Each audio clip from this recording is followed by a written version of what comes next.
Alright, so in today's video I'm going to be giving you the best settings that you need to rank up in Rainbow Six Siege, starting off with the general settings. First of all, always have your squad privacy open to friends. This just makes it to where you can get your teammates actually in your lobby easier. If invites aren't working, they can just join off of you. I would always have the display metrics off. I don't know why I had them on. Personally, I don't really use it unless I'm checking my ping, but then I can just press tab, so I always have them off. Other than that though, there's not really much else here. Drone after prep, always have on manual, because if you're driving a drone around and it's about to get shot and then the timer hits 0 in the prep phase, it's done. But if not, you're able to drive your drone around and you can save your drone a lot of times, so that's pretty cool. Always have match replay on. It records your games. You can study your games, which is something I recommend you do, by the way. And let's continue. Okay, HUD, I always have it on normal. I had it on cinematic or custom because I was doing like a thumbnail and I had all my HUD stuff off, but I always just have it on normal. I change a few things, right? Like if you know the maps well enough, you don't need to have a compass. Realistically, you don't need to be having a health bar either unless you're on console and you're playing Thunderbird. I mean, you can turn certain things off. It doesn't really matter though. One thing that I do recommend you do though with your HUD is I would turn it all the way down. I have my HUD all the way on 88, so it's like super zoomed in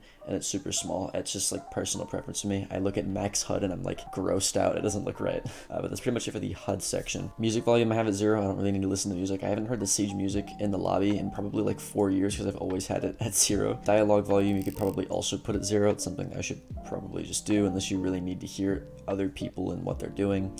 And then master volume is 100. So dynamic range, personal preference, as long as you don't have it on TV, it doesn't really matter. Night mode will make footsteps easier to hear, but hi-fi makes anything that's closer to you really easy to hear, which will mean that sometimes gunshots and explosions will drown out footsteps, which is why most people play on night mode, but my personal preference is hi-fi, just because I like to be able to hear footsteps if they're right next to me.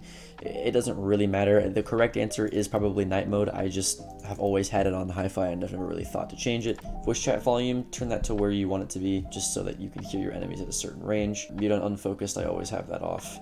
Push to talk I have on. Please turn push to talk on. Don't be one of those guys that doesn't have push to talk on and then all we hear is your fan. And then we have display.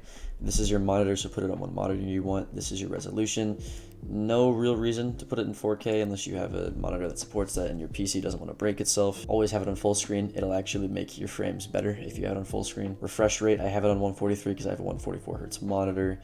Aspect ratio, this is a big one. So if you're a support player, I recommend playing on 5.4. If you're a fragger, I recommend playing on 4.3. I don't recommend at all that you do not play on wide resolution. It makes it 10 times easier to have gunfights in this game, especially with the narrow hallways and corners that you have in this game.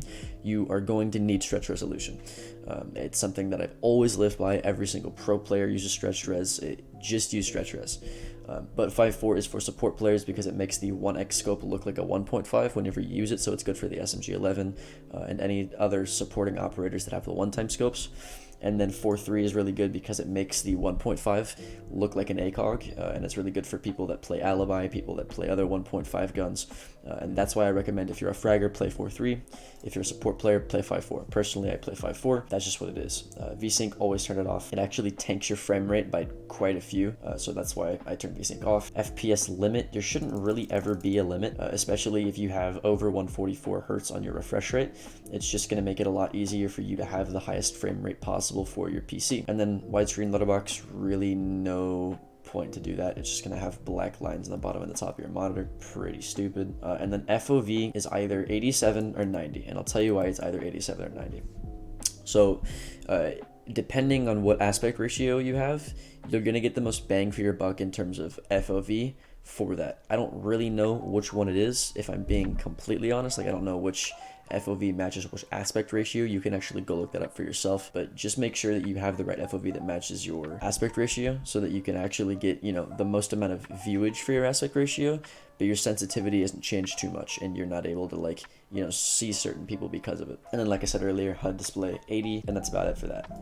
My brightness is at 73, by the way. You can probably turn it down to less than 73, but my monitor is a bit dark, so that's why I turned it up a little bit.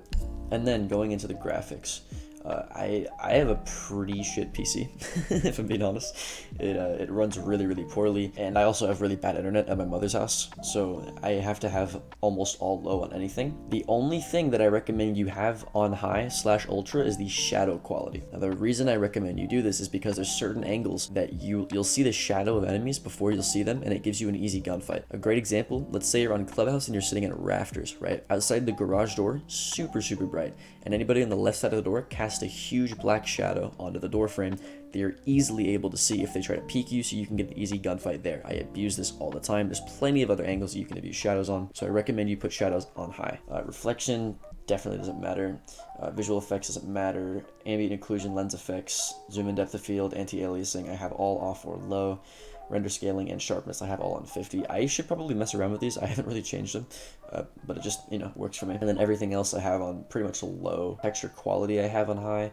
I could probably put this on low too, but it just makes the game look really shitty, so that's about it for that. And then for controls, let's go over this. So I have a 4-4. It's because I don't have a sensitivity multiplier. 4-4 is kind of just what I've grown up on, as I have a pretty low sensitivity. My mouse pad is pretty huge. The smaller mouse pad you have, the larger sensitivity you need, but I have a pretty big mouse pad, so I've always just been comfortable on a lower sensitivity, and that's pretty much all I can say about that. Always turn raw input on your mouse and keyboard off. It does give you a slightly better reaction time on your keyboard if you turn it on, but what I've noticed is it can actually cause ghosting on your keyboard. If you don't know what ghosting is, it essentially makes your keyboard spasm if you press more than one key at a time, and it's especially prevalent on older keyboards and keyboards that have been being used for a long time, so it's just not worth it. I would always turn it off. It's always worked for me, and it will probably work for you. And then my ADS sensitivities are not at all what they should be, so I'm gonna talk from experience changing it. Do as I say, not as I do. You should always have your magnifications for your scopes way more spaced out. Like my 12 times should be here compared to my 5 times being here, and then the rest of them should be about in line. The scopes are so different that you can't have the same sensitivity. I'm just so used to the sensitivity that if I change it, I'm like 10 times worse of a player. So that's why I did that. Make sure you have your ADS sensitivity on advanced so you're actually able to do this, because if you just have standard ADS sensitivity, that'll control all of the scopes, and that's not good. And then here's some actually important keybinds. Gadget and drone deployment you always want to have on advanced. Drone deployment because you can actually bait people with your drones. So if you're standing in the doorway and you know an enemy's on the other side of the doorway, you can throw your drone out, and then the enemy will be like, oh, he's droning, I can go out and swing him. But secretly you just threw your drone out and you held an angle to wait for him to peek and you kill him. Because if your gadget deployment and your drone deployment is not on advanced, it'll just immediately start using the gadget or drone when you throw it. So you'll immediately get on your camera if you throw your camera. With advanced, you don't have to do this, and that is why you put it on advanced. Same thing with gadget deployment. It's great for bayonet tricking if you're a thermite, so you can hold out your thermite charge and just like be on the wall, and then you press it down whenever you're ready with your Thatcher, and it makes it go by a lot faster when you're trying to counter a bandit trick. So that's why I have it on advanced. Mass scroll I have on enabled so that I can change weapons. That one's pretty obvious. Aim I have on hold. Lean you should always have on toggle. This just makes quick leaning a lot more cleaner and precise. I just can't do it. I've tried to put it on lean. I'm way too much accustomed to hold to try toggle, so that's just me. I would personally though always have toggle on lane. Always.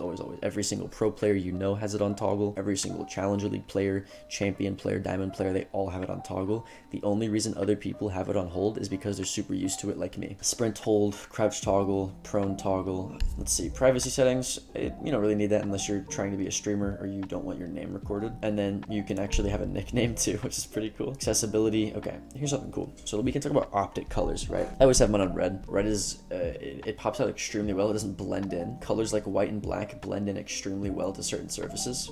So does blue. So does pretty much every single warm color in the game, excluding this bright purple, which is kind of just a pink. But warm colors are really the best at popping out. Yellow does blend in with some surfaces. Orange, same thing. Red, it just pops out a lot more. And then you could always do the default one, which is red on most of them, and then green on like Ella's, but I don't really like green, so I just turned it on red. I recommend you do the same thing. Also, I recommend you have your optic opacity from at least 80 to 100. Don't turn it down more than there. I personally would just recommend putting it on 100, but if you want to be able to see enemies behind your crosshair so you can shoot them better on certain sites, then I guess you can turn it lower, but I wouldn't recommend going below 80. Always just keep it at 100 in my opinion. And then screen shake intensity, turn it off.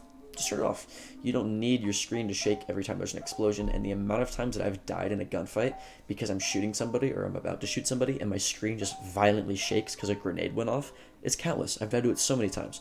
So when they added this in that you could turn it off, I turned it off and I never looked back, and I recommend you do the same. Team colors, personal preference, I'm not even going to talk about that. Text to voice, if you're deaf, sure, do it. I don't recommend you do it. It just takes up screen space. There's actually zero reason to do it, so just turn it off. Voice to text, same thing, doesn't really matter. It's about it for the accessibility tab, but that's pretty much it for the entirety of my settings, my graphic settings, my display settings, etc. Like I said, a lot of these I don't actually do, but do as I say, not as I do. With that out of the way, that's pretty much the entire video. If you like the video, like the video down below, sub the channel down below, it would help me out a lot. My name's Alka, and I will see you in the next one.